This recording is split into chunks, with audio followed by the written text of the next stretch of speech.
안녕하십니까, 책돌입니다. 오늘 소개해드릴 책은 뇌 노화를 멈추면 35세부터 치아 관리 습관을 바꿔라입니다. 저자는 하세가와 이요시야, 출판사는 갈매나무입니다. 책은 치아와 치매의 상관관계를 입증하는 연구 결과가 발표되고 있습니다. 치아를 잃게 될 경우 씹을 때마다 뇌로 공급되는 혈류가 감소합니다.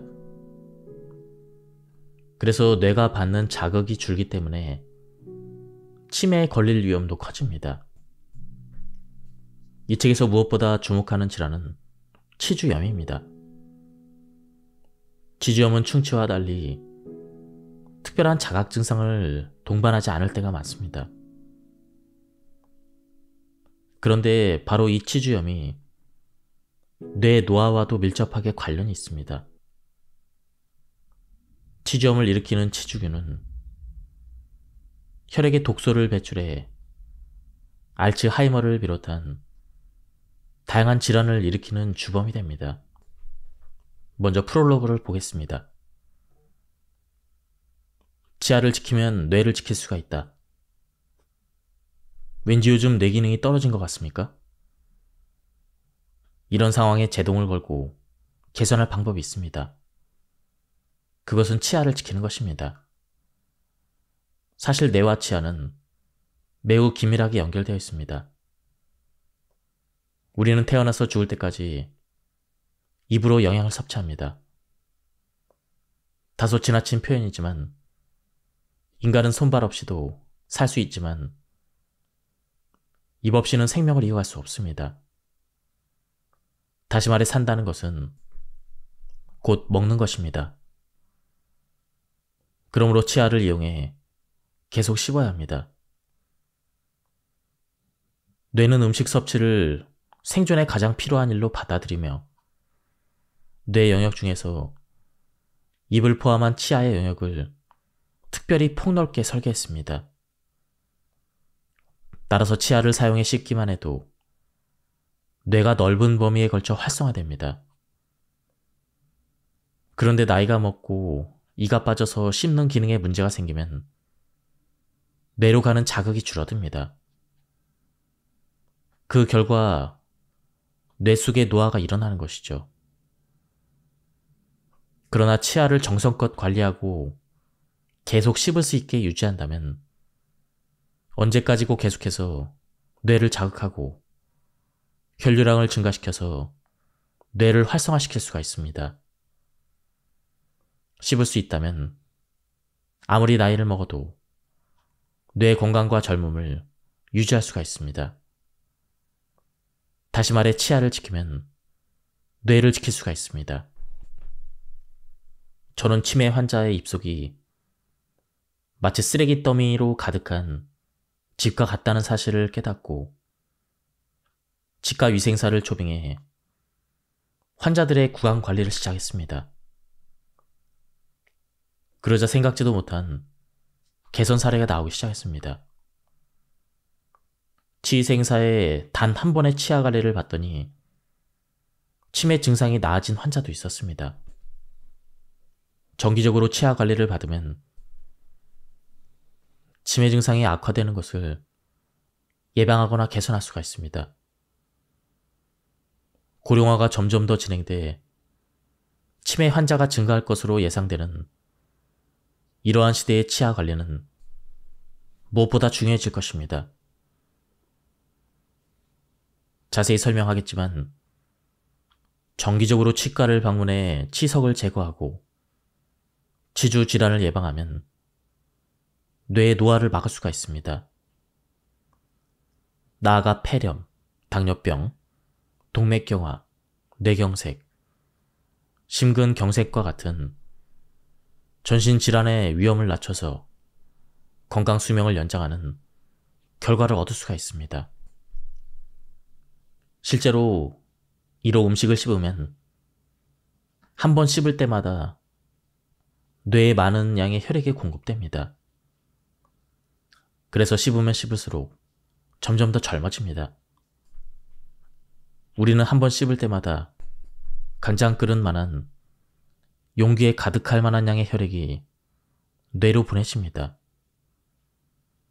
이는 한 번 씹을 때의 양이므로 많이 씹는 사람은 끊임없이 뇌에 혈액이 공급돼서 계속해서 자극을 받게 됩니다. 결국 씹으면 씹을수록 많은 자극을 받아 뇌가 활성화되고 건강해져서 점점 젊어집니다. 반면 치아 개수가 줄수록 지금맛 쿠션에 가해지는 압력이 감소해서 뇌로 가는 혈액이 줄어듭니다. 그 결과 뇌에 미치는 자극 역시 약해지므로 이는 뇌기능의 저하로 이어집니다. 치아를 많이 잃은 사람일수록 뇌의 위축 정도가 심하다는 결과가 나왔습니다. 다시 말해 치아가 없으면 알츠하이머에 걸리기 쉬울 뿐 아니라 그 진행 속도 역시 빠릅니다. 치주염으로 이가 빠지면 잘 씹지 못해서 뇌 혈류에 악영향을 미쳐 결국 치매에 걸리기 쉬운 환경이 조성됩니다. 입속의 세균의 일종인 치주균은 치주염뿐 아니라 다양한 전신 질환을 초래한다는 사실도 알려져 있습니다. 성인이 치아를 잃어버리는 가장 큰 이유는 충치가 아닌 치주염 때문입니다. 치아를 잃게 되면 뇌로 공급되는 뇌혈류가 감소해 뇌가 받는 자극이 줄기 때문에 치매를 일으키는 원인이 됩니다. 다시 말해 뇌의 노화가 가속화됩니다. 이를 피하려면 우선 제대로 이를 닦아서 입속을 청결히 해서 철저하게 치주균을 없애야 합니다. 치주염은 치주균의 감염으로 야기되는 입안의 염증성 질환입니다. 양치질을 충분히 하지 않아서 치아와 잇몸의 경계가 계속해서 잘 닦이지 않으면 그곳에 음식 찌꺼기 또는 치주균을 비롯한 세균 덩어리가 쌓입니다. 그러면 잇몸의 가장자리에 염증이 생겨서 잇몸이 붉게 변하고 붓거나 피가 나기도 하죠. 치아와 잇몸의 경계에는 보통 1, 2mm의 깊이의 홈이 있습니다. 그런데 잇몸 가장자리에 염증이 생기면 이 홈이 점점 깊어져서 4mm 이상이 되고 맙니다. 이를 가리켜 치주 포켓이라 합니다. 치주 포켓이 깊어질수록 그곳에 음식 찌꺼기와 세균 덩어리가 쉽게 쌓여서 잇몸에 염증이 생기죠. 양치질을 할 때 피가 나는 것은 염증이 약화돼서 잇몸이 약해졌기 때문입니다. 나아가 치아를 지탱하는 토대인 치조골이 녹으면서 이가 조금씩 흔들리게 되죠. 이를 계속 방치하면 결국 이를 뽑아야 되는 상태가 됩니다. 식후에 8시간이면 플라크가 쌓이고 이는 24시간 만에 치석이 됩니다. 치주균과 충치균의 이런 해로운 세균은 입속의 찌꺼기를 먹이로 삼아 증식합니다. 식후에 4시간에서 8시간 정도면 치아 사이에 남은 음식물 찌꺼기가 끈적이는 점액의 플라크가 됩니다. 이를 그대로 방치하면 한층 더 위협적인 기세로 증식을 합니다. 그리고 24시간 이후에는 석회화가 일어나 치석이 되는 것입니다. 플라크는 치아의 때라고 볼 수가 있는데 이 때에서 물기가 빠져나가고 그러고 나면 단단한 돌이 되는 것입니다. 끈끈한 플라크는 양치질을 하면 떨어져 나가지만 단단한 치석은 제거되지 않습니다. 또한 치석의 표면은 치아의 표면보다 꺼슬꺼슬합니다. 그래서 플라크가 훨씬 더 잘 쌓입니다. 치석이 쌓이면 치주염이 생기기 더 쉬운 것이죠. 플라크가 쌓여서 치주염이 생기면 잇몸이 붉게 부어서 빨개집니다. 원래 건강한 잇몸은 분홍색이지만 치주염 환자의 잇몸은 항상 빨갛습니다. 이는 잇몸에 가벼운 염증이 생겨서인데 입안에 항상 작은 불씨를 머금고 있는 거나 마찬가지죠. 공기 중에 작은 불씨를 끄지 않으면 어떻게 될까요? 당연히 여러 곳으로 불똥이 튑니다. 몸속에서도 같은 일이 일어나죠. 당뇨병은 진행되면 매우 무서운 병입니다. 이 당뇨병과 치주염의 연관성도 밝혀지고 있습니다. 치주균이 내뿜고 있는 독소의 영향으로 염증 물질인 사이토카인이 만들어집니다. 그런데 이것이 혈관을 통해 온몸으로 퍼질 때 인슐린이 기능을 하지 못하게 돼서 당뇨병이 생기거나 진행될 수가 있습니다. 또한 치주염은 뇌졸중의 위험을 높입니다. 그 이유는 무엇일까요? 그 이유는 사이토카인에 있습니다. 치주균이 뿜어내는 독소 탓에 잇몸 부근에서 사이토카인이 만들어지고 이 염증 물질이 혈관에 투입해서 혈류를 타고 온몸 전체로 퍼지게 되면 혈관 곳곳에 염증이 생깁니다. 염증이 심해지면 동맥의 안쪽 벽이 두껍고 단단해져서 혈관이 막히거나 쉽게 파열되죠. 이것이 이른바 동맥경화입니다. 이러한 동맥경화가 진행돼서 뇌 혈관이 상처투성이가 되면 뇌졸중이 발생하기 쉬워집니다. 입냄새를 완벽하게 없애는 법. 입속에서 생선이나 야채가 상한 것 같은 비릿한 냄새가 난다면 치주염이 생겼을 가능성이 큽니다. 실제로 입냄새의 원인은 먹은 음식, 호르몬의 변화, 내장 질환 등 무척 다양합니다. 하지만 원인의 80%는 치주염입니다. 그러므로 고령자의 입냄새는 틀리도 나이도 아닌 치주염이 원인일 가능성이 매우 높죠. 실은 혀가 있어야 할 올바른 위치가 있습니다. 혀의 위치가 올바르지 않으면 치주균이나 충치균이 쉽게 증식합니다. 그 결과 노화가 빨라질 수가 있죠. 혀 끝은 위턱에 조금 움푹 팬 곳에 달라붙게 해야 합니다. 앞니에 딱 붙지 않는 치아뿌리 부근에 딱 달라붙게 하는 게 좋습니다. 이때 혀 전체가 빨판처럼 위턱에 찰싹 달라붙어 있어야 합니다. 아무것도 하지 않을 때뿐 아니라 무언가를 삼킬 때도 이 위치에 혀가 있어야 합니다. 중요한 포인트는 혀 끝뿐 아니라 혀 전체가 입천장에 붙어있도록 하는 것입니다. 갓난아이는 엄마의 젖을 먹기 위해 혀로 젖꼭지를 위턱에 바짝 붙여서 꾹꾹 짜서 먹습니다. 이것이 바로 올바른 혀의 위치입니다. 이때 우리는 입으로 영양을 섭취함과 동시에 코로 호흡하는 법을 배웁니다. 혀의 본래 위치가 벗어나면 입이 벌어지면서 입으로 호흡을 하게 됩니다. 입호흡을 계속하게 되면 입속이 쉽게 건조해집니다. 그러면 음식 찌꺼기가 이에 달라붙어 떨어지지 않게 됩니다. 그리고 그것을 먹이 삼아 입속에 세균이 빠르게 증식하는 것이죠. 입호흡을 하는 사람의 입냄새가 심한 것은 이 때문입니다. 늘어난 세균은 치주염 등을 일으켜 뇌 노화를 가속시킵니다.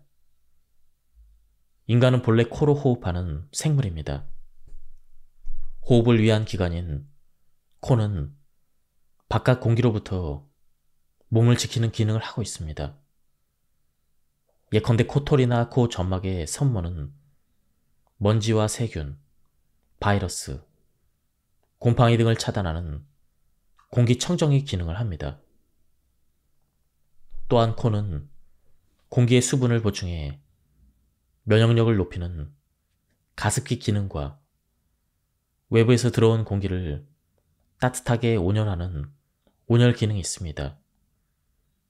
그래서 따뜻한 공기를 폐로 보내 폐의 면역력을 높입니다. 우리가 하루에 들이마시는 공기의 양은 1만 리터 이상입니다. 이 정도의 외부 공기를 몸속으로 받아들이면서 건강을 유지하려면 이러한 코의 방어 기능이 반드시 필요합니다. 그러나 이 포흡을 하면 여과되지 않은 먼지와 세균, 바이러스, 곰팡이 등이 그대로 몸속으로 잠입합니다. 이와 동시에 입속이 건조해지고 그 결과 입속에 세균이 대량 증식하게 되는 것이죠. 우리가 이를 닦는 시간은 평균 1분에서 3분 정도로 갑니다. 그런데 1분에서 3분은 이에 달라붙은 음식 찌꺼기와 플라크를 제거하기에는 너무나 짧습니다. 치주균이나 기타 입속의 세균 덩어리인 플라크를 제거하려면 적어도 10분에서 15분은 필요합니다. 지금 여러분의 양치 시간이 3분도 채 안 된다면 조금만 더 시간을 들여서 5분 동안 양치질하는 버릇을 들이기 바랍니다. 이것이 습관이 되면 평생 의료비를 1억 원 이상 절약할 수가 있습니다. 참고로 하루에 2번 이상 이를 닦는 사람이라도 한 번 양치질할 때 걸리는 시간이 5분 이하라면 플라크가 제거되지 않을 수 있습니다. 따라서 적어도 하루에 한 번은 철저하게 양치질을 해서 플라크를 없애는 것이 중요합니다. 하루에 여러 번 이를 닦더라도 음식 찌꺼기가 남아있으면 하루 이틀 뒤에는 치석이 생기죠. 따라서 뇌의 노화를 멈추고 싶다면 최소 하루에 한 번은 5분이라는 시간을 들여 이를 닦는 것이 양치질의 기본입니다. 그럼 하루에 한 번만 이를 닦는다면 언제가 좋을까요? 나는 잠자리에 들기 전 시간을 추천합니다.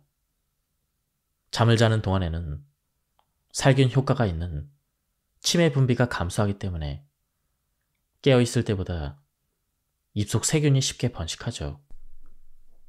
자고 일어났을 때 입냄새가 심하게 느껴지는 이유는 밤사이에 입속 세균이 증가했기 때문입니다.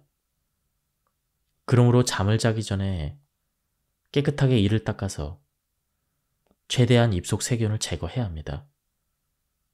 이렇게 하면 만병의 근원인 치주균의 증식을 억제할 수가 있습니다. 혀 돌리기로 항상 입안을 세정한다. 양치질을 하루에 한 번밖에 하지 않는 사람은 식사를 한 뒤에 음식 찌꺼기의 대부분이 오랜 시간 입속에 그대로 남아 있습니다. 그러면 음식 찌꺼기를 먹이 삼아 입속의 세균이 점차 증가합니다. 그러므로 양치질 이외의 방법을 써서라도 가능한 한 음식 찌꺼기를 줄여야 합니다.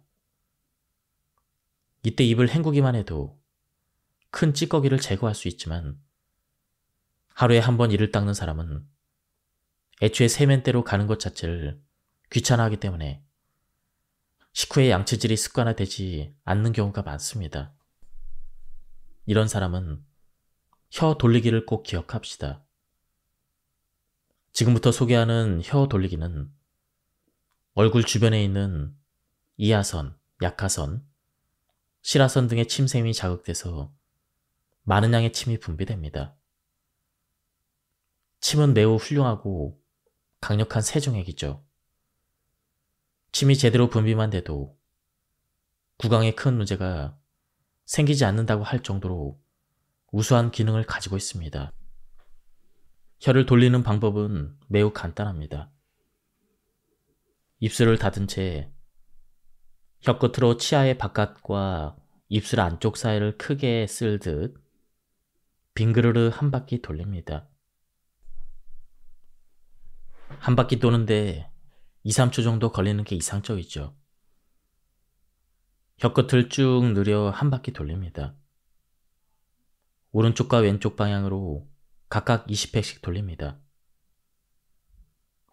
놀랄 만큼 침이 충분히 나오는 것을 경험할 수가 있습니다. 오른쪽과 왼쪽 한 번씩을 한 세트로 아침, 점심, 저녁 하루에 3번 합니다. 간단해 보이지만 시작했을 당시에는 나도 10번을 넘기면서부터 혀뿌리가 아팠습니다. 하지만 매일 반복하는 사이 50번 정도는 가볍게 할 수가 있게 되었습니다. 혀 돌리기는 특별한 도구가 필요 없습니다. 장소를 가리지 않아 어디에서나 할 수가 있습니다. 나는 이동 중인 차 안에서 하곤 합니다. 마음이 내킬 때 무리하지 말고 조금씩 횟수를 늘려나갑시다. 외출을 해서 이를 닦을 수 없는 상황이라면 혀 돌리기로 침을 분비하는 방법을 꼭 활용해 봅시다. 덧붙이자면 침에 포함된 파로틴은 성장 호르몬의 일종으로 안티에이징 효과가 있습니다. 80세를 넘긴 나이에 에베레스트 등정에 성공한 미우라 유치히로는 매일 아침 혀 돌리기를 100회 이상 한다고 합니다. 양치를 매일 하루에 2번씩 하는데 왜 치주에 걸리지?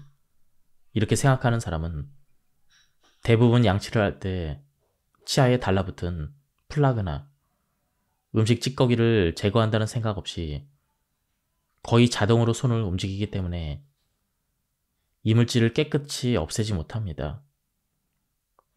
뇌 노화를 멈추려면 플라크 제거라는 뚜렷한 목표의식을 가지고 양치질을 하는 것이 중요합니다. 양손으로 양치질을 할 때 한 가지 주의할 점이 있습니다. 바로 칫솔의 각도입니다. 어렸을 때 배운 양치질은 치아 표면에 칫솔을 수직으로 대고 닦는 것이었죠. 하지만 이는 충치를 예방하기 위한 양치질입니다. 치아 뿌리에 치주 포켓에 침투한 치주균을 제거하려면 그에 맞는 새로운 방법으로 이를 닦아야 합니다. 바로 칫솔을 45도로 기울여 닦는 것이죠. 방법은 간단합니다. 칫솔의 끝을 이와 잇몸의 경계에 45도 각도로 비스듬히 기울여 대고 닦으면 되는 것이죠. 단지 이렇게만 해도 꽤 많은 치주균을 없앨 수가 있습니다. 이제는 의식적으로 플라크를 꼼꼼히 제거하는 습관을 들여야 합니다. 1단계에서는 한번 양치질을 할 때 5분 동안 닦기를 실천하도록 하는데 6단계에서는 매일 3번 하는 양치질 중 한 번은 15분 동안 할 수 있도록 노력해보는 것입니다. 실제로 15분 동안 양치질을 해보면 처음에는 칫솔을 쥔 손이 뻐근할 뿐 아니라 계속 벌리고 있느라 턱까지 아플 것입니다. 하지만 치아 한 개를 닦을 때마다 이렇게 하면 치매를 예방할 수 있어, 폐렴을 예방할 수 있어, 당뇨병을 예방할 수 있어, 이렇게 마음속으로 생각하면 기분 좋게 15분을 닦을 수가 있습니다. 15분을 들여서 정성껏 이를 닦았을 때 느껴지는 매끄럽고 깨끗한 치아 표면을 경험한 사람은 그 상쾌함에 매료되지 않을 수 없습니다. 이를 닦은 뒤에 상쾌함을 더하기 위해서 나는 양치질과 더불어 오일 풀링을 합니다. 이것은 오일로 입을 헹구는 것이죠.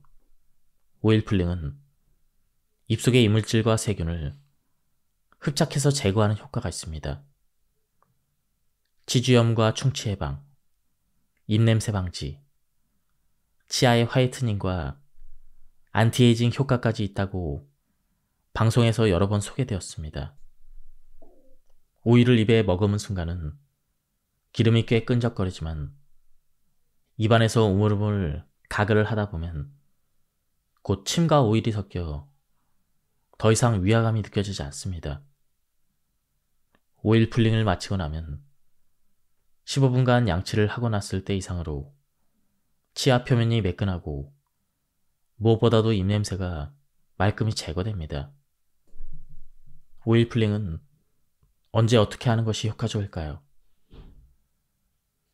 우선 오일 풀링에 적합하다고 권장되는 식물성 오일은 주로 5가지입니다. 코코넛 오일, 올리브 오일, 해바라기 오일, 아마씨 오일, 참기름. 나는 이 중에서 코코넛 오일과 올리브 오일을 사용하고 있습니다. 오일 풀링을 할 때는 다음 순서대로 합니다. 1. 식물성 오일을 3분의 2큰술에서 1큰술 정도 입에 머금습니다. 입안에서 침과 섞이면 처음 머금은 양의 2배 이상이 늘어나므로 오일은 적은 양으로도 충분합니다. 입을 다물고 오일이 치아와 표면에 잘 침투할 수 있게 하면서 가글을 합니다. 포인트는 목 가글을 하지 않는 것이죠. 고개를 들고 입 쪽으로 하는 가글로는 치아와 치아 사이를 청소하지 못합니다. 가글 시간은 15분에서 20분. 처음에는 입 주위의 근육이 피로할 수 있으므로 10분 정도부터 시작합시다. 가글이 끝나면 오일을 휴지나 비닐봉지에 뱉어서 버리게 됩니다. 그냥 뱉으면 배수가 막힐 수가 있습니다.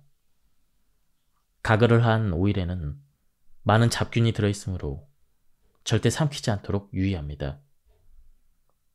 오일 풀링을 하는 횟수와 시간에 특별한 규칙은 없지만 잠자기 전과 자고 일어났을 때 할 것을 추천합니다.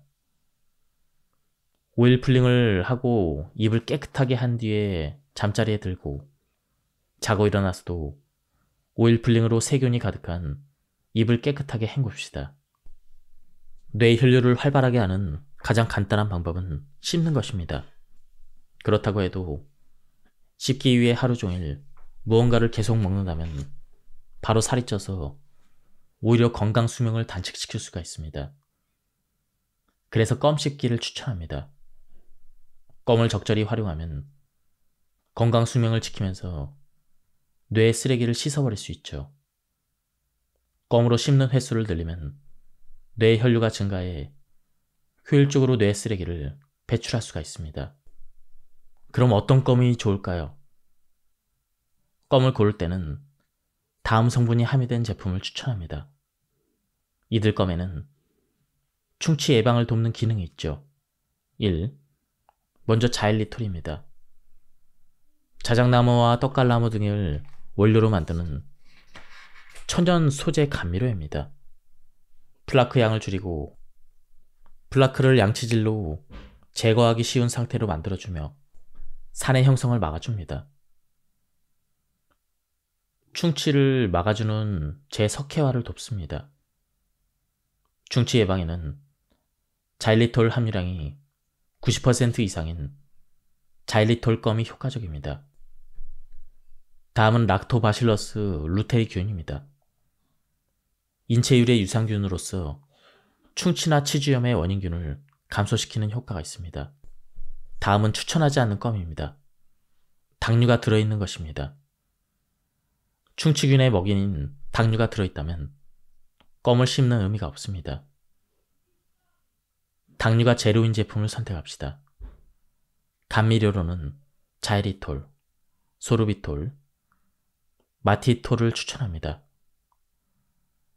일반적으로 몬모톨이라 불리는 감미료는 자이리톨과 같은 글리시톨의 종류로서 충치가 생기지 않는 특징이 있습니다. 다음은 산성물질이 들어있는 것입니다. 구연산이나 과즙 함유 등은 그 자체가 산성인 것이 맞습니다.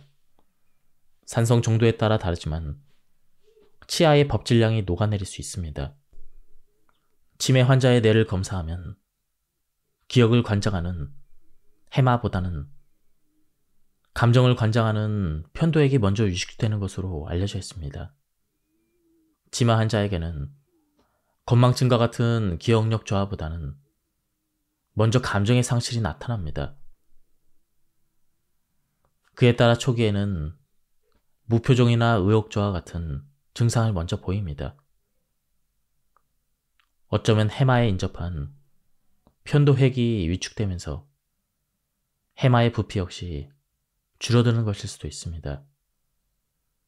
다시 말해 희노애락이나 의욕을 느끼지 못했을 때 대처하지 않고 그대로 방치하면 기억력이 떨어지거나 치매 증상이 악화되는 것이죠.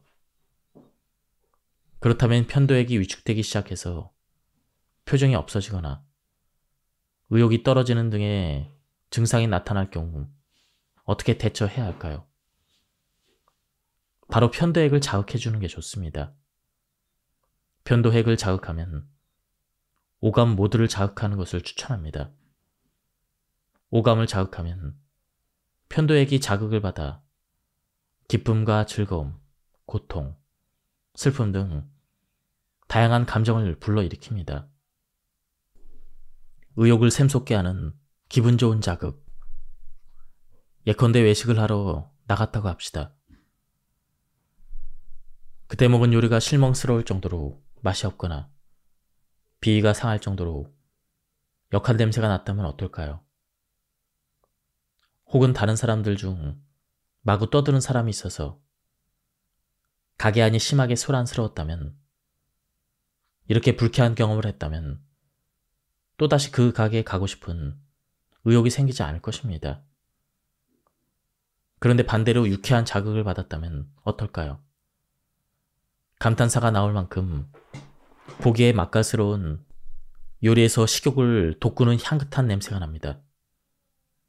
한 입 먹어보니 좋아하는 맛인데다 적당히 씹히는 식감도 있고 혀에 느껴지는 음식의 온도도 적당합니다. 이런 식으로 기분이 좋아지는 자극을 받았다면 꼭 다시 그 가게에 가고 싶다라는 의욕이 샘솟을 것이죠. 즐거움을 다시 느끼고 싶다는, 의욕이 무엇을 하고 싶다는 주체성을 일깨웁니다. 자발적으로 뭔가를 하고 싶다는 충동이 의욕의 스위치를 켜서 뇌의 활력을 깨우는 것이죠. 어떤 환자는 치매 증상 때문에 먹는 일 자체를 잊어버려 거식 상태에 있었습니다. 하지만 단맛은 누구나 기분을 좋게 합니다. 입안에 단 것을 넣으면 먹는 즐거움을 되살리는데 도움이 됩니다. 이렇게 간호사가 말한 대로 처음에는 무표정하고 거의 반응을 보이지 않던 그 환자가 초콜릿의 달콤함을 느끼면서 점점 표정이 온화해지더니 식욕을 기억해냈습니다. 달콤한 즐거움이 음식을 좀 더 먹고 싶은 의욕을 일깨운 것입니다. 그것이 어떤 종류든 기쁨은 뇌를 젊게 한다고 생각합니다. 다만 뇌 수명에서 중요한 것은 본인이 느끼는 기쁨입니다. 때로는 미디어에서 뇌에 좋은 음악이란 명목으로 클래식 곡을 소개하는 경우가 있죠. 이 역시 듣는 사람이 음악을 듣고 기분이 좋은가, 그렇지 않은가 하는 부분이 중요합니다. 기쁨은 뇌를 젊게 한다. 클리닉의 환자 중에도 치위생사의 관리를 받기 전까지는 양치질을 별로 탐탁치 않게 생각한 사람도 있었습니다. 그런 사람은 치과 진료실에 들어갈 때 긴장해서 얼굴이 어두워지기 마련이죠. 하지만 30분 정도의 진료를 맡은 뒤의 표정은 매우 밝았습니다. 이를 닦기 전까지는 귀찮거나 심리적인 저항도 있어도 실제로 이 사이에 낀 음식 찌꺼기나 치아 표면의 플라그와 치석을 제거하고 물로 깨끗이 씻어내면 상쾌하다라는 좋은 감정을 느끼게 됩니다. 치아 관리를 마치고 산뜻해진 환자들은 접수처의 직원에게 한두 마디를 걸고 나서 기분 좋게 돌아갑니다. 지금까지 이 책에 대한 리뷰를 모두 마쳤습니다. 이 책에서는 뇌 노화를 멈추려면 35세부터는 치아 관리를 해야 한다고 설명하고 있습니다. 뇌 건강뿐만 아니라 우리 몸의 건강을 위해서 치아 관리가 굉장히 중요하다는 사실을 알게 되었습니다. 한번 책을 구해서 읽어보실 것을 추천드립니다. 여기서 리뷰를 마치도록 하겠습니다. 감사합니다. 안녕하십니까, 책돌입니다. 오늘 소개해드릴 책은 뇌 노화를 멈추면 35세부터 치아 관리 습관을 바꿔라입니다. 저자는 하세가와 요시야, 출판사는 갈매나무입니다. 책은 치아와 치매의 상관관계를 입증하는 연구 결과가 발표되고 있습니다. 치아를 잃게 될 경우 씹을 때마다 뇌로 공급되는 혈류가 감소합니다. 그래서 뇌가 받는 자극이 줄기 때문에 치매에 걸릴 위험도 커집니다. 이 책에서 무엇보다 주목하는 질환은 치주염입니다. 치주염은 충치와 달리 특별한 자각 증상을 동반하지 않을 때가 많습니다. 그런데 바로 이 치주염이 뇌 노화와도 밀접하게 관련이 있습니다.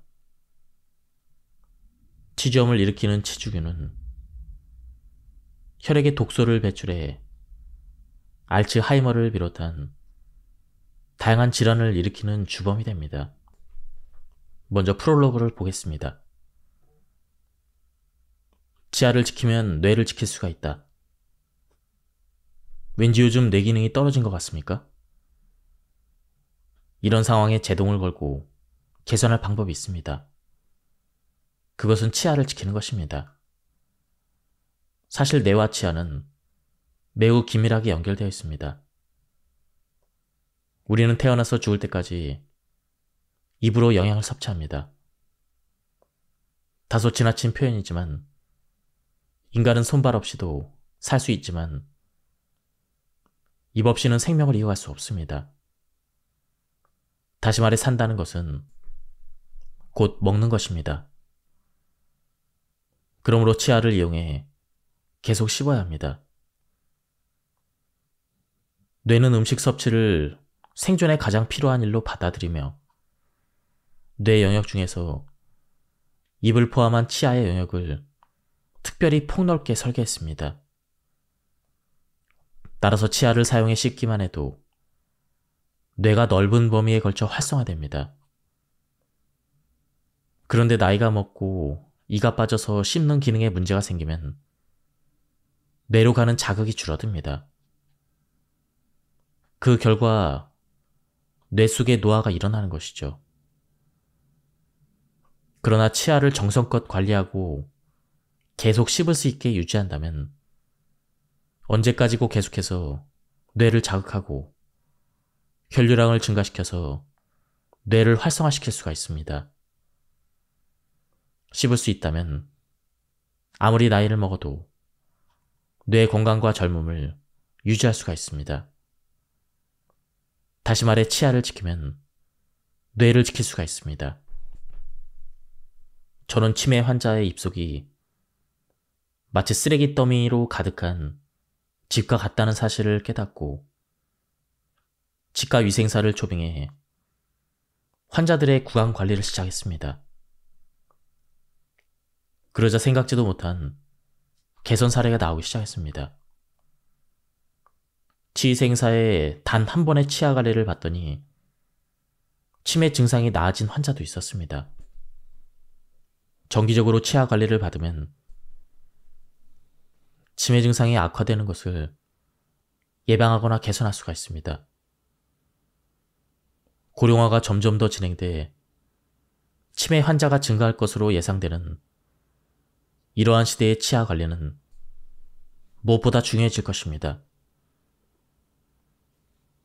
자세히 설명하겠지만 정기적으로 치과를 방문해 치석을 제거하고 치주 질환을 예방하면 뇌의 노화를 막을 수가 있습니다.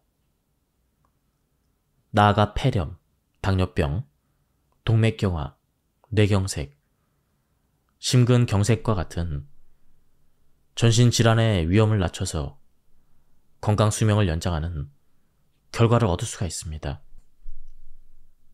실제로 이로 음식을 씹으면 한 번 씹을 때마다 뇌에 많은 양의 혈액이 공급됩니다. 그래서 씹으면 씹을수록 점점 더 젊어집니다. 우리는 한 번 씹을 때마다 간장 끓은 만한 용기에 가득할 만한 양의 혈액이 뇌로 보내집니다. 이는 한 번 씹을 때의 양이므로 많이 씹는 사람은 끊임없이 뇌에 혈액이 공급돼서 계속해서 자극을 받게 됩니다. 결국 씹으면 씹을수록 많은 자극을 받아 뇌가 활성화되고 건강해져서 점점 젊어집니다.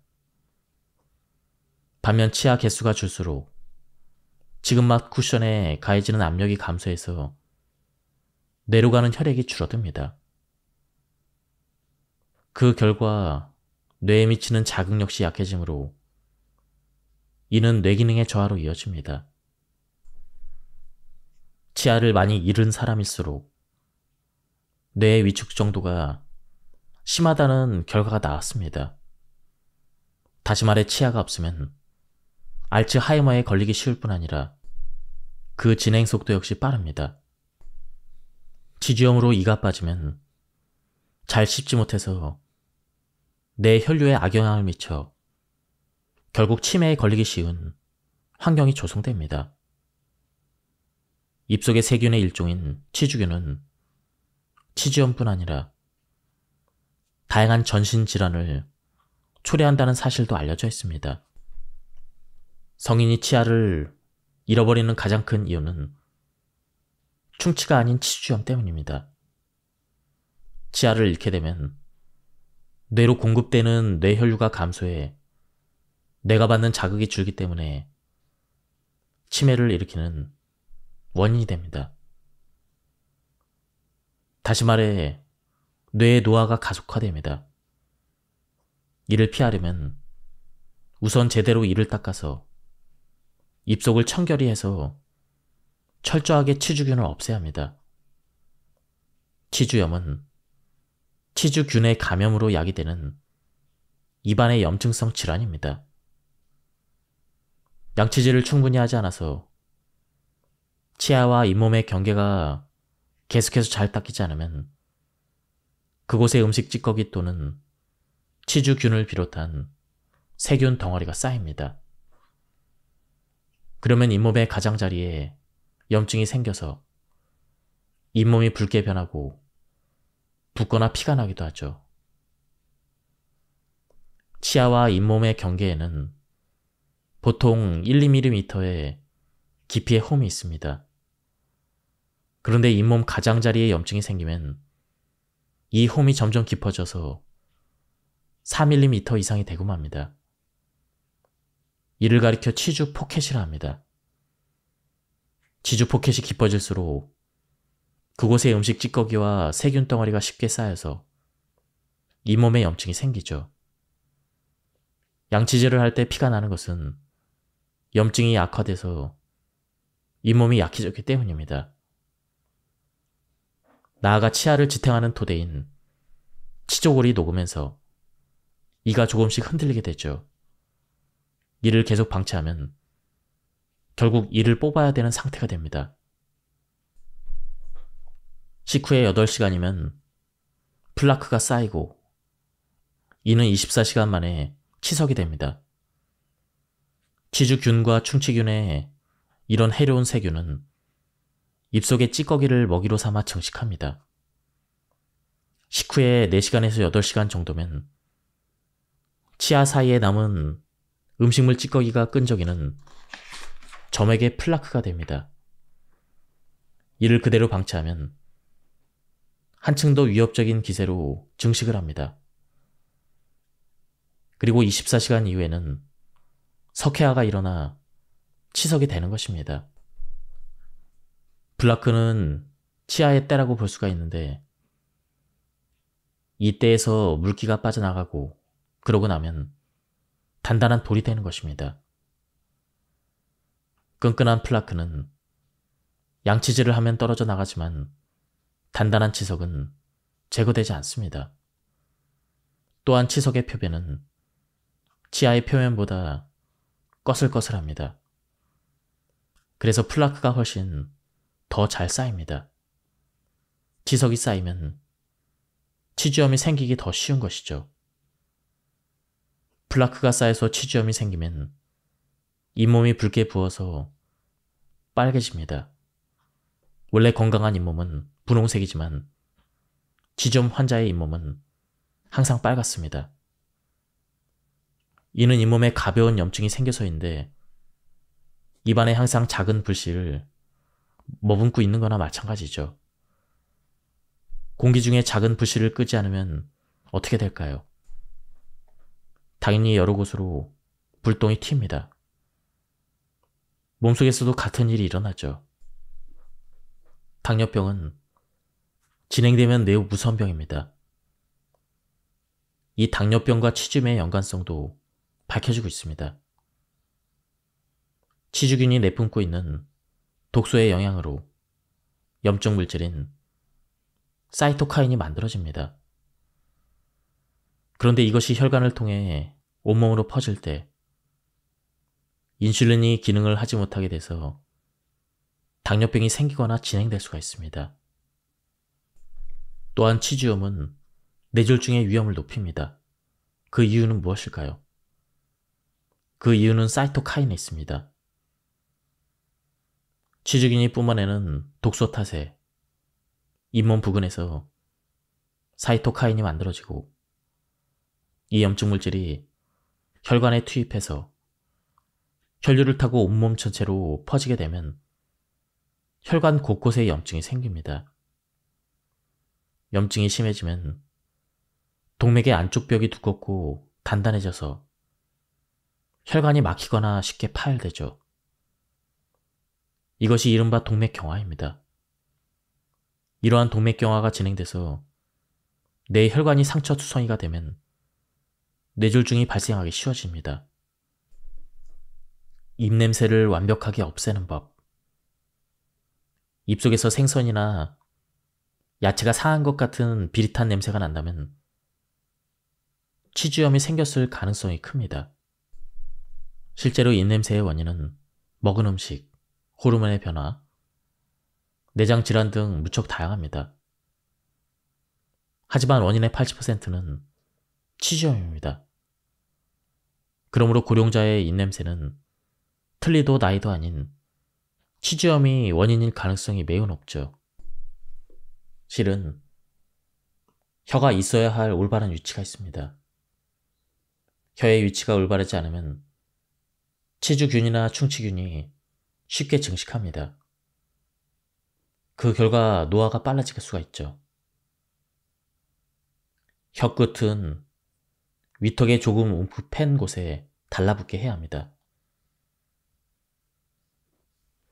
앞니에 딱 붙지 않는 치아뿌리 부근에 딱 달라붙게 하는 게 좋습니다. 이때 혀 전체가 빨판처럼 위턱에 찰싹 달라붙어 있어야 합니다. 아무것도 하지 않을 때뿐 아니라 무언가를 삼킬 때도 이 위치에 혀가 있어야 합니다.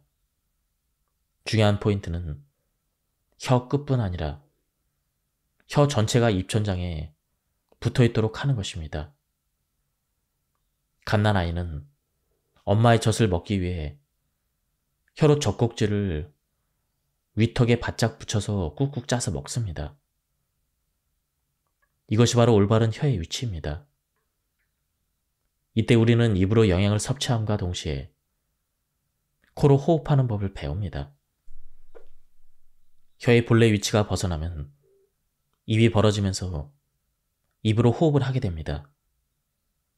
입호흡을 계속하게 되면 입속이 쉽게 건조해집니다. 그러면 음식 찌꺼기가 이에 달라붙어 떨어지지 않게 됩니다. 그리고 그것을 먹이 삼아 입속에 세균이 빠르게 증식하는 것이죠. 입호흡을 하는 사람의 입냄새가 심한 것은 이 때문입니다. 늘어난 세균은 치주염 등을 일으켜 뇌 노화를 가속시킵니다. 인간은 본래 코로 호흡하는 생물입니다. 호흡을 위한 기관인 코는 바깥 공기로부터 몸을 지키는 기능을 하고 있습니다. 예컨대 코털이나 코 점막의 섬모는 먼지와 세균, 바이러스, 곰팡이 등을 차단하는 공기청정기 기능을 합니다. 또한 코는 공기의 수분을 보충해 면역력을 높이는 가습기 기능과 외부에서 들어온 공기를 따뜻하게 온열하는 온열 기능이 있습니다. 그래서 따뜻한 공기를 폐로 보내 폐의 면역력을 높입니다. 우리가 하루에 들이마시는 공기의 양은 1만 리터 이상입니다. 이 정도의 외부 공기를 몸속으로 받아들이면서 건강을 유지하려면 이러한 코의 방어 기능이 반드시 필요합니다. 그러나 입호흡을 하면 여과되지 않은 먼지와 세균, 바이러스, 곰팡이 등이 그대로 몸속으로 잠입합니다. 이와 동시에 입속이 건조해지고 그 결과 입속에 세균이 대량 증식하게 되는 것이죠. 우리가 이를 닦는 시간은 평균 1분에서 3분 정도로 갑니다. 그런데 1분에서 3분은 이에 달라붙은 음식 찌꺼기와 플라크를 제거하기에는 너무나 짧습니다. 치주균이나 기타 입속의 세균 덩어리인 플라크를 제거하려면 적어도 10분에서 15분은 필요합니다. 지금 여러분의 양치 시간이 3분도 채 안 된다면 조금만 더 시간을 늘려서 5분 동안 양치질하는 버릇을 들이기 바랍니다. 이것이 습관이 되면 평생 의료비를 1억 원 이상 절약할 수가 있습니다. 참고로 하루에 2번 이상 이를 닦는 사람이라도 한 번 양치질할 때 걸리는 시간이 5분 이하라면 플라크가 제거되지 않을 수 있습니다. 따라서 적어도 하루에 한 번은 철저하게 양치질을 해서 플라크를 없애는 것이 중요합니다. 하루에 여러 번 이를 닦더라도 음식 찌꺼기가 남아있으면 하루 이틀 뒤에는 치석이 생기죠. 따라서 뇌의 노화를 멈추고 싶다면 최소 하루에 한 번은 5분이라는 시간을 들여 이를 닦는 것이 양치질의 기본입니다. 그럼 하루에 한 번만 이를 닦는다면 언제가 좋을까요? 나는 잠자리에 들기 전 시간을 추천합니다. 잠을 자는 동안에는 살균 효과가 있는 치매 분비가 감소하기 때문에 깨어있을 때보다 입속 세균이 쉽게 번식하죠. 자고 일어났을 때 입냄새가 심하게 느껴지는 이유는 밤사이에 입속 세균이 증가했기 때문입니다. 그러므로 잠을 자기 전에 깨끗하게 이를 닦아서 최대한 입속 세균을 제거해야 합니다. 이렇게 하면 만병의 근원인 치주균의 증식을 억제할 수가 있습니다. 혀 돌리기로 항상 입안을 세정한다. 양치질을 하루에 한 번밖에 하지 않는 사람은 식사를 한 뒤에 음식 찌꺼기의 대부분이 오랜 시간 입속에 그대로 남아 있습니다. 그러면 음식 찌꺼기를 먹이 삼아 입속의 세균이 점차 증가합니다. 그러므로 양치질 이외의 방법을 써서라도 가능한 한 음식 찌꺼기를 줄여야 합니다. 이때 입을 헹구기만 해도 큰 찌꺼기를 제거할 수 있지만 하루에 한 번 이를 닦는 사람은 애초에 세면대로 가는 것 자체를 귀찮아하기 때문에 식후에 양치질이 습관화되지 않는 경우가 많습니다. 이런 사람은 혀 돌리기를 꼭 기억합시다. 지금부터 소개하는 혀 돌리기는 얼굴 주변에 있는 이하선, 약하선, 실하선 등의 침샘이 자극돼서 많은 양의 침이 분비됩니다.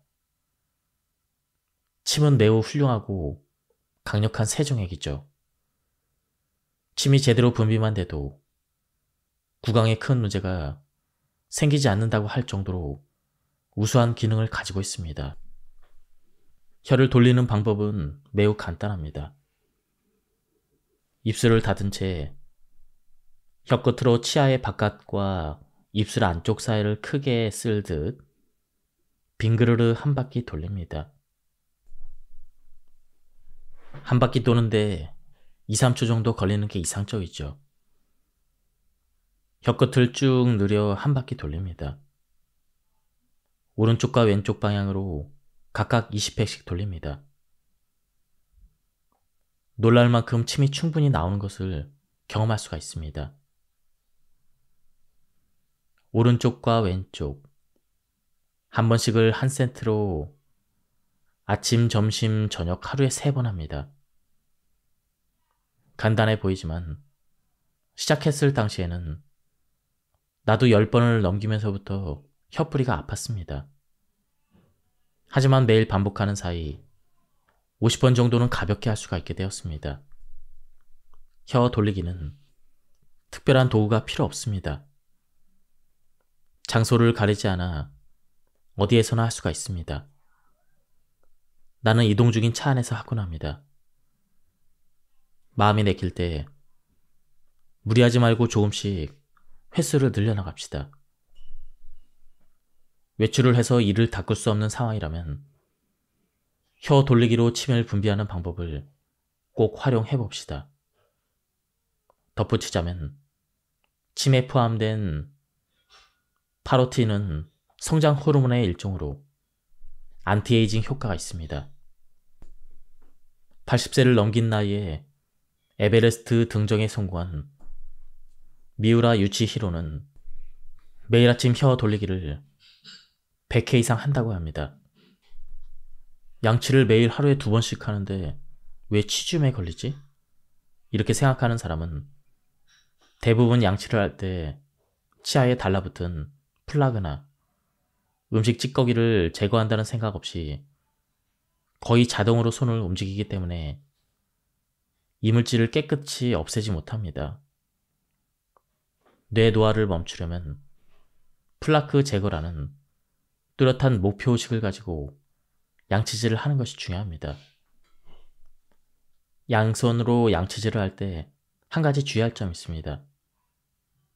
바로 칫솔의 각도입니다. 어렸을 때 배운 양치질은 치아 표면에 칫솔을 수직으로 대고 닦는 것이었죠. 하지만 이는 충치를 예방하기 위한 양치질입니다.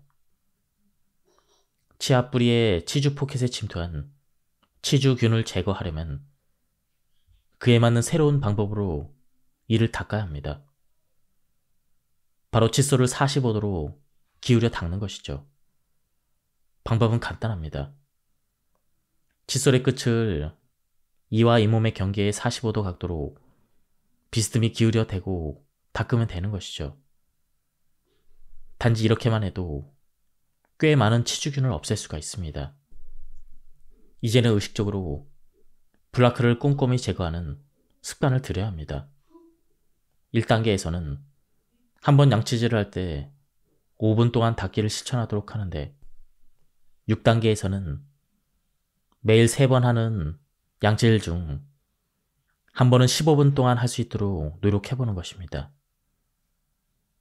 실제로 15분 동안 양치질을 해보면 처음에는 칫솔을 쥔 손이 뻐근할 뿐 아니라 계속 벌리고 있느라 턱까지 아플 것입니다. 하지만 치아 한 개를 닦을 때마다 이렇게 하면 치매를 예방할 수 있어. 폐렴을 예방할 수 있어.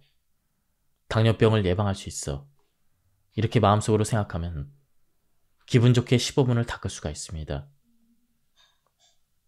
15분을 들여서 정성껏 이를 닦았을 때 느껴지는 매끄럽고 깨끗한 치아 표면을 경험한 사람은 그 상쾌함에 매료되지 않을 수 없습니다. 이를 닦은 뒤에 상쾌함을 더하기 위해서 나는 양치질과 더불어 오일 풀링을 합니다. 이것은 오일로 입을 헹구는 것이죠. 오일 풀링은 입속의 이물질과 세균을 흡착해서 제거하는 효과가 있습니다. 치주염과 충치 예방, 입냄새 방지, 치아의 화이트닝과 안티에이징 효과까지 있다고 방송에서 여러 번 소개되었습니다. 오이를 입에 머금은 순간은 기름이 꽤 끈적거리지만 입안에서 우물우물 가글을 하다 보면 곧 침과 오일이 섞여 더 이상 위화감이 느껴지지 않습니다. 오일 풀링을 마치고 나면 15분간 양치를 하고 났을 때 이상으로 치아 표면이 매끈하고 무엇보다도 입냄새가 말끔히 제거됩니다. 오일 풀링은 언제 어떻게 하는 것이 효과적일까요? 우선 오일 풀링에 적합하다고 권장되는 식물성 오일은 주로 5가지입니다. 코코넛 오일, 올리브 오일, 해바라기 오일, 아마씨 오일, 참기름. 나는 이 중에서 코코넛 오일과 올리브 오일을 사용하고 있습니다. 오일 풀링을 할 때는 다음 순서대로 합니다. 1. 식물성 오일을 3분의 2큰술에서 1큰술 정도 입에 머금습니다.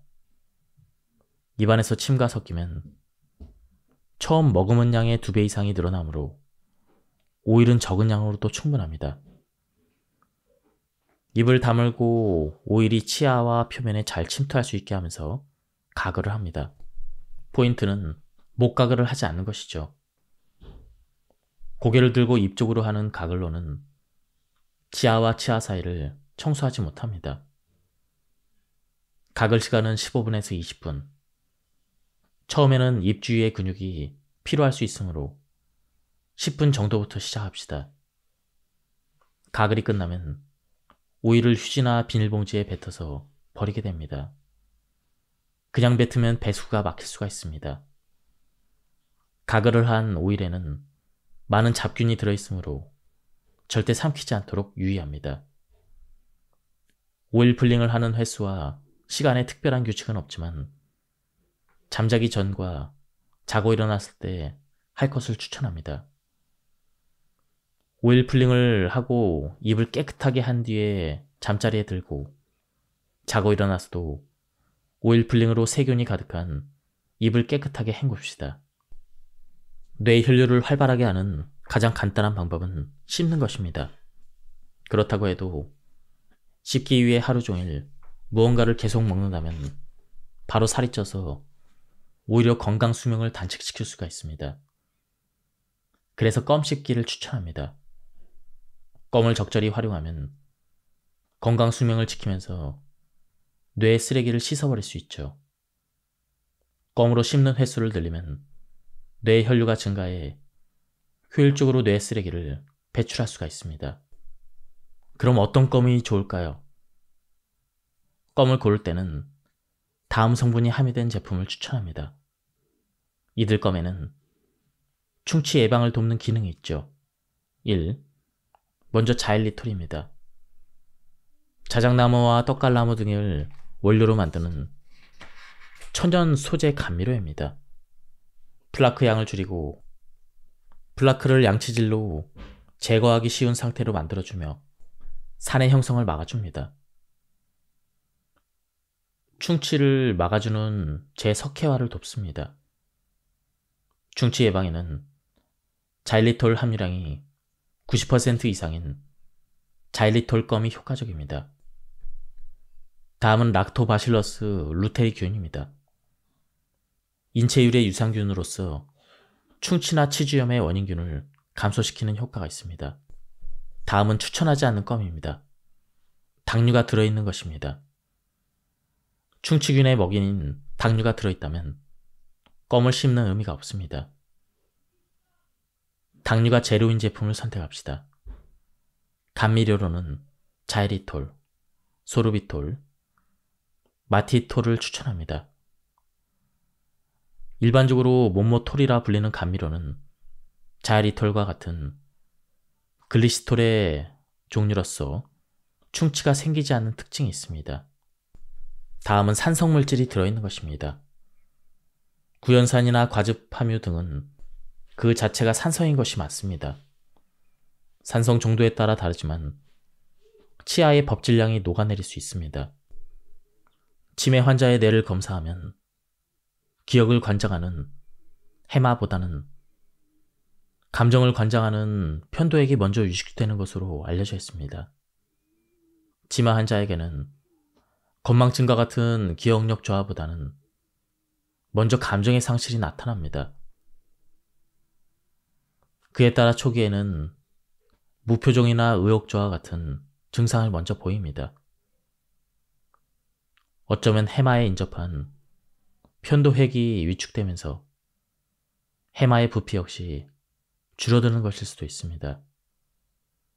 다시 말해 희노애락이나 의욕을 느끼지 못했을 때 대처하지 않고 그대로 방치하면 기억력이 떨어지거나 치매 증상이 악화되는 것이죠. 그렇다면 편도액이 위축되기 시작해서 표정이 없어지거나 의욕이 떨어지는 등의 증상이 나타날 경우 어떻게 대처해야 할까요? 바로 편도액을 자극해주는 게 좋습니다. 편도핵을 자극하면 오감 모두를 자극하는 것을 추천합니다. 오감을 자극하면 편도액이 자극을 받아 기쁨과 즐거움, 고통, 슬픔 등 다양한 감정을 불러일으킵니다. 의욕을 샘솟게 하는 기분 좋은 자극. 예컨대 외식을 하러 나갔다고 합시다. 그때 먹은 요리가 실망스러울 정도로 맛이 없거나 비위가 상할 정도로 역한 냄새가 났다면 어떨까요? 혹은 다른 사람들 중 마구 떠드는 사람이 있어서 가게 안이 심하게 소란스러웠다면, 이렇게 불쾌한 경험을 했다면 또다시 그 가게에 가고 싶은 의욕이 생기지 않을 것입니다. 그런데 반대로 유쾌한 자극을 받았다면 어떨까요? 감탄사가 나올 만큼 보기에 맛깔스러운 요리에서 식욕을 돋구는 향긋한 냄새가 납니다. 한 입 먹어보니 좋아하는 맛인데다 적당히 씹히는 식감도 있고 혀에 느껴지는 음식의 온도도 적당합니다. 이런 식으로 기분이 좋아지는 자극을 받았다면 꼭 다시 그 가게에 가고 싶다라는 의욕이 샘솟을 것이죠. 즐거움을 다시 느끼고 싶다는, 의욕이 무엇을 하고 싶다는 주체성을 일깨웁니다. 자발적으로 뭔가를 하고 싶다는 충동이 의욕의 스위치를 켜서 뇌의 활력을 깨우는 것이죠. 어떤 환자는 치매 증상 때문에 먹는 일 자체를 잊어버려 거식 상태에 있었습니다. 하지만 단맛은 누구나 기분을 좋게 합니다. 입안에 단 것을 넣으면 먹는 즐거움을 되살리는데 도움이 됩니다. 이렇게 간호사가 말한 대로 처음에는 무표정하고 거의 반응을 보이지 않던 그 환자가 초콜릿의 달콤함을 느끼면서 점점 표정이 온화해지더니 식욕을 기억해냈습니다. 달콤한 즐거움이 음식을 좀 더 먹고 싶은 의욕을 일깨운 것입니다. 그것이 어떤 종류든 기쁨은 뇌를 젊게 한다고 생각합니다. 다만 내 수명에서 중요한 것은 본인이 느끼는 기쁨입니다. 때로는 미디어에서 뇌에 좋은 음악이란 명목으로 클래식 곡을 소개하는 경우가 있죠. 이 역시 듣는 사람이 음악을 듣고 기분이 좋은가, 그렇지 않은가 하는 부분이 중요합니다. 기쁨은 뇌를 젊게 한다. 클리닉의 환자 중에도 치위생사의 관리를 받기 전까지는 양치질을 별로 탐탁치 않게 생각한 사람도 있었습니다. 그런 사람은 치과 진료실에 들어갈 때 긴장해서 얼굴이 어두워지기 마련이죠. 하지만 30분 정도의 진료를 맡은 뒤의 표정은 매우 밝았습니다. 이를 닦기 전까지는 귀찮거나 심리적인 저항도 있어도 실제로 이 사이에 낀 음식 찌꺼기나 치아 표면의 플라그와 치석을 제거하고 물로 깨끗이 씻어내면 상쾌하다라는 좋은 감정을 느끼게 됩니다. 치아 관리를 마치고 산뜻해진 환자들은 접수처의 직원에게 한두 마디를 걸고 나서 기분 좋게 돌아갑니다. 지금까지 이 책에 대한 리뷰를 모두 마쳤습니다. 이 책에서는 뇌 노화를 멈추려면 35세부터는 치아 관리를 해야 한다고 설명하고 있습니다. 뇌 건강뿐만 아니라 우리 몸의 건강을 위해서 치아 관리가 굉장히 중요하다는 사실을 알게 되었습니다. 한번 책을 구해서 읽어보실 것을 추천드립니다. 여기서 리뷰를 마치도록 하겠습니다. 감사합니다.